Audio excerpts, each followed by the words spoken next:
Terima kasih sudah mengklik video ini. Apa kabar sahabat Dirabila? Semoga kalian semua selalu dalam keadaan yang terbaik. Semua orang mengira ini cuma bau bangkai yang tertimbun di tanah.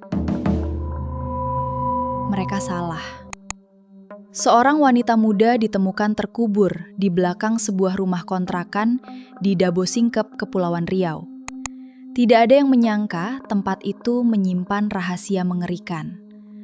Lalu satu nama mulai muncul dalam penyelidikan. Nama orang yang paling dekat dengan korban, suaminya sendiri. Sebuah bukti ditemukan, dan bukti itu mengubah segalanya. Jadi, apa yang sebenarnya terjadi? Yang kamu lihat baru setengah cerita. Sisanya ada di Dirabila.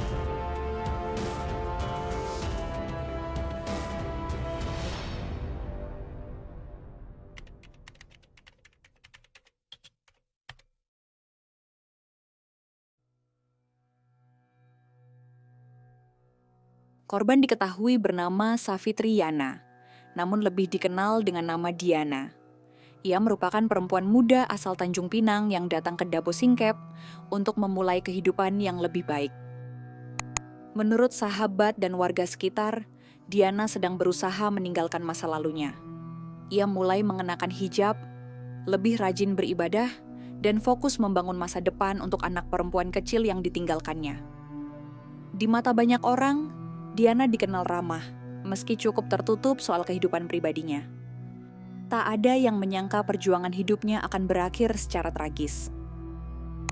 Pada sore hari 28 April 2026, seorang calon penyewa rumah datang melihat sebuah kontrakan di Jalan Kartini, Dabo Singkep.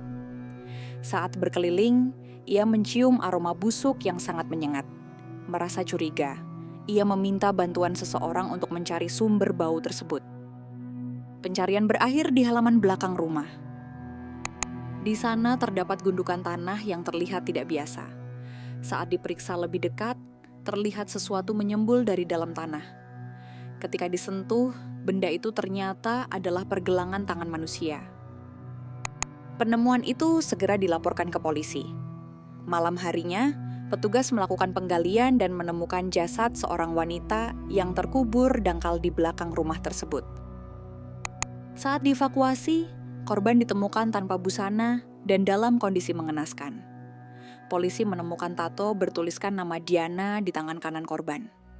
Tato itu menjadi petunjuk penting untuk mengungkap identitas korban. Sementara itu, hasil penyelidikan awal menunjukkan satu fakta mencurigakan. Suami korban, Zakaria alias Jaka, menghilang sejak sebelum jasad ditemukan. Kecurigaan penyidik pun mulai mengarah kepadanya. Penyidik mulai mengumpulkan keterangan dari keluarga, tetangga, dan teman korban. Dari hasil penelusuran diketahui bahwa Jaka merupakan suami korban. Yang mengejutkan, Jaka ternyata pernah terlibat kasus pembunuhan pada masa lalu. Beberapa saksi juga mengaku sudah tidak melihat Diana beberapa hari sebelum jasad ditemukan. Ketika ditanya, Jaka selalu mengatakan bahwa istrinya sedang pergi. Semakin banyak informasi yang terkumpul, semakin kuat dugaan bahwa Jaka mengetahui apa yang sebenarnya terjadi. Setelah jasad ditemukan, Jaka menghilang. Ia meninggalkan rumah dan memutus semua komunikasi. Polisi kemudian melacak keberadaannya melalui nomor telepon baru yang digunakan selama pelarian. Pelacakan membawa polisi ke Jawa Timur. Mulai dari Banyuwangi, kemudian Lumajang, hingga akhirnya diketahui bergerak menuju Ponorogo menggunakan bus.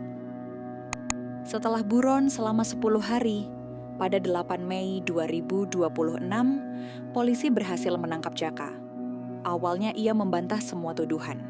Namun setelah diperlihatkan berbagai bukti, Jaka akhirnya mengakui perbuatannya.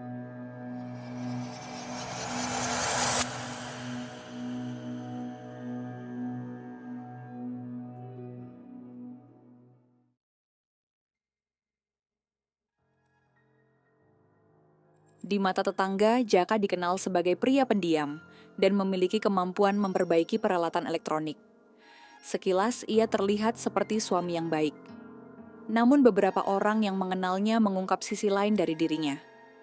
Jaka disebut sangat posesif terhadap istrinya.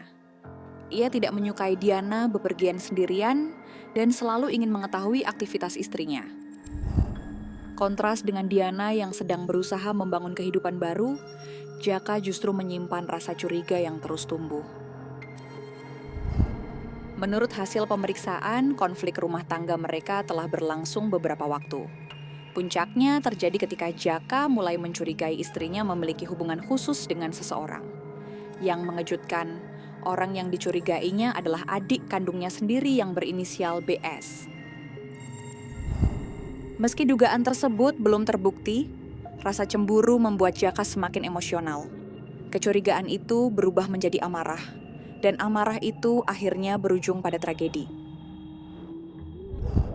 Pada malam 26 April 2026, Jaka dan Diana berada di rumah kontrakan mereka. Menurut pengakuan pelaku, keduanya sempat bersama di dalam rumah. Saat situasi memanas, Jaka menyerang korban. Ia mencekik Diana dengan kedua tangannya sambil menekan tubuh korban. Korban berusaha bertahan, namun kekuatan pelaku jauh lebih besar. Tak lama kemudian, Diana kehilangan kesadaran dan akhirnya meninggal dunia di lokasi kejadian. Untuk menghilangkan jejak, pelaku membungkus tubuh korban, menyeretnya ke belakang rumah, lalu menguburkannya secara tergesa-gesa. Beberapa barang milik korban juga dibakar. Hasil autopsi menunjukkan adanya kekerasan pada bagian leher korban. Dokter forensik menemukan patah tulang lidah yang menyebabkan korban meninggal akibat kehabisan napas. Temuan tersebut memperkuat dugaan bahwa korban tewas karena dicekik. Selain itu, diketahui pula bahwa korban sedang dalam kondisi hamil saat dibunuh. Fakta ini membuat kasus tersebut semakin menyita perhatian publik. Setelah ditangkap dan menjalani pemeriksaan intensif, Jaka akhirnya mengakui perbuatannya. Ia mengaku terbakar rasa cemburu. Menurutnya, kecurigaan terhadap hubungan korban dengan orang lain membuat emosinya tidak terkendali. Pengakuan itu sekaligus mengakhiri pelarian selama 10 hari yang dilakukan pelaku. Namun bagi keluarga korban, pengakuan tersebut tidak akan pernah mengembalikan orang yang mereka cintai.